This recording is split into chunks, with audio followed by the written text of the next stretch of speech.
Assalamualaikum warahmatullahi wabarakatuh. Pada pagi hari ini kami dari kelompok Eldercare atau kelompok G ingin mempresentasikan tentang produk kami dengan judul Eldercare, di mana itu adalah Intelligent Elderly Health Monitoring System berbasis web untuk prediksi resiko penyakit. Dengan slogan yang akan kami paparkan yakni Smart Monitoring for Elderly Health.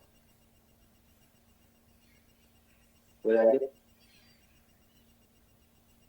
Nah, ini merupakan nenek ini ya, di mana dia ini seorang lansia yang memiliki risiko tinggi terhadap penyakit kronis. Nah, dia itu punya sekitar 60 sampai 80% teman-temannya juga yang punya rentan mengalami hipertensi. Pengalaman ini saya dapatkan ketika saya mengunjungi sebuah panti. Pantinya itu ada di dekat Lengkong ya. Dan ternyata banyak sekali nenek-nenek dan juga kakek-kakek yang sangat-sangat tidak diperhatikan kesehatannya. Sehingga daripada itu memunculkan sebuah kekhawatiran yang memotivasi kami untuk membuat sistem analisis penyakit secara dini gitu. Nah, di sini juga terdapat data bahwa pencatatan kesehatan yang masih manual itu membuat sekitar 70% data kesehatan itu kurang terkelola dengan baik, sehingga sulit diakses dan berisiko terjadi kesalahan. Dari itu, dibutuhkan sistem monitoring kesehatan lansia berbasis web yang mengintegrasikan sebuah alat sehingga tidak perlu pencatatan secara manual. Alat tersebut bisa langsung memberikan peringatan ketika ada pendeteksian penyakit kronis. Seperti itu. Boleh dilihat. Nah, problem yang ingin kita sampaikan di sini yakni adalah monitoring kesehatan lansia yang masih manual.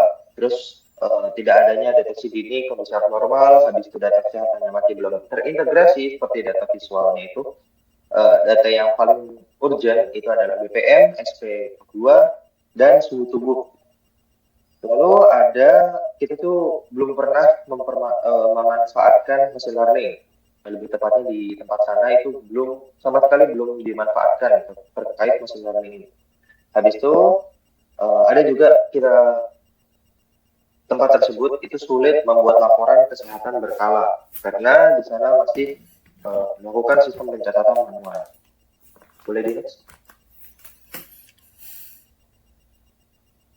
Nah, ada juga solusi yang kita tawarkan di sini, seperti yang pertama adalah digitalisasi monitoring kesehatan, lalu yang kedua adalah integrasi data kesehatan, dan yang ketiga adalah implementasi machine learning, keempat adalah dashboard monitoring, dan yang kelima adalah generate PDS report otomatis. Tapi solusi yang kami paparkan, ini semua masih berbentuk progres dan juga ideas untuk berikutnya, ya semoga saja bisa diimplementasikan karena ini menyangkut daripada tujuan mulia kami yakni ingin memperbaiki sistem kesehatan yang ada di panti asuhan tersebut.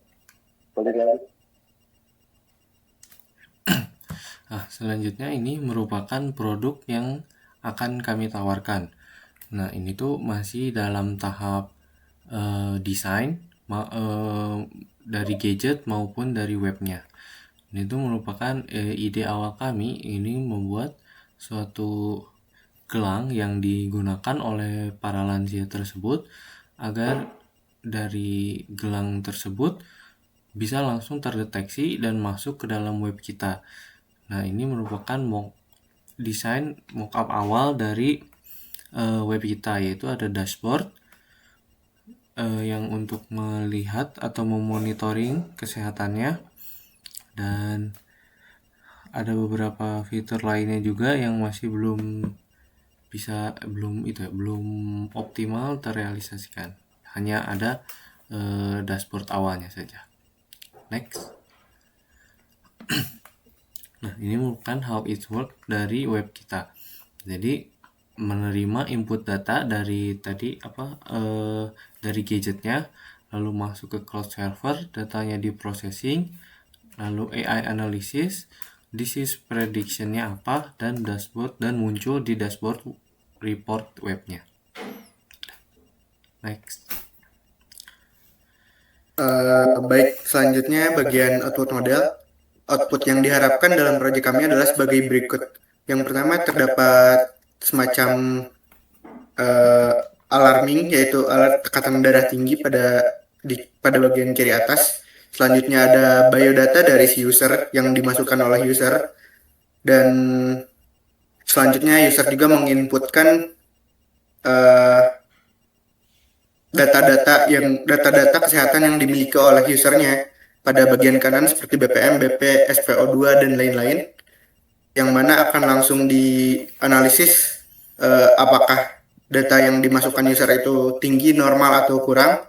Lalu dari data-data tersebut, AI akan menganalisis penyakit apa yang memiliki resiko eh, terhadap user, dan selanjutnya akan ada rekomendasi dari AI tentang gaya hidup user supaya bisa menghindari resiko penyakit tersebut.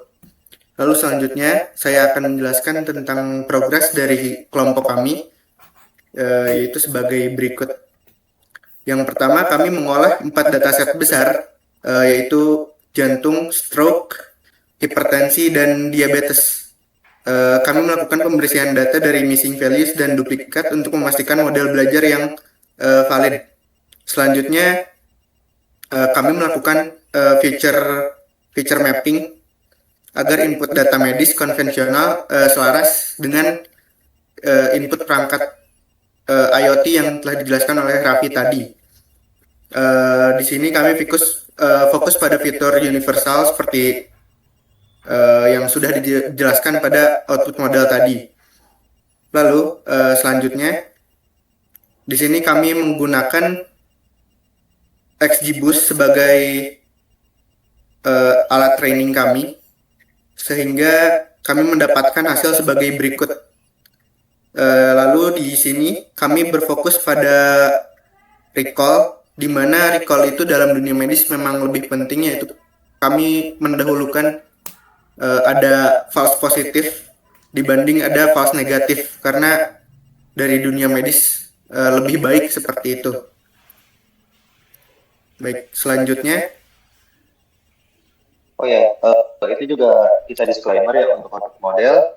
Nanti itu rencana yang kami harapkan adalah setiap gadget yang ingin diberikan kepada para lansia itu memang sudah didaftarkan nama-namanya gitu. Sehingga gadget akan otomatis mencatat baik dari BPM, BP, SPO2, dan juga suhu tubuh dan lain sebagainya. Kami data-data yang dibutuhkan untuk deteksi kesehatan tersebut. Oke, boleh dilanjut. Baik, terima kasih Grace Tama. Selanjutnya saya akan melanjutkan pada bagian arsitektur project, yang mana merupakan sebagai mungkin landasan sebagai lanjut proses ke depannya. Untuk backend, kami akan menggunakan Fast API sebagai backend karena memiliki performa tinggi, lalu mendukung asynchronous processing.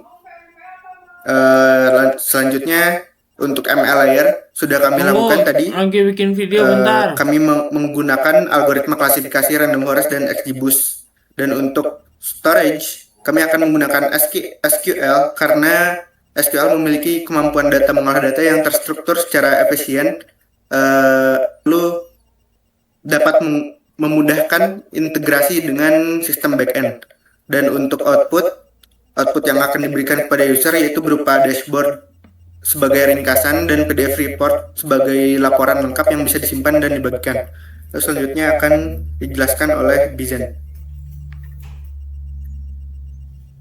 Baik, jadi impact yang kami harapkan dari website Eldercare ini adalah yang pertama, improving elderly health monitoring. Jadi kita berharap bisa membantu pemantauan kesehatan lansia secara lebih rutin dan lebih terstruktur.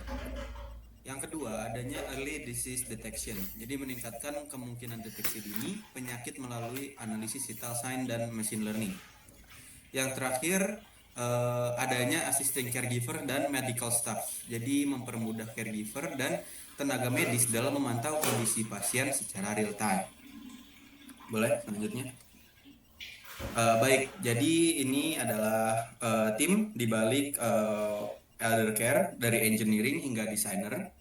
dan kami berdedikasi untuk memberikan pengalaman terbaik untuk Anda.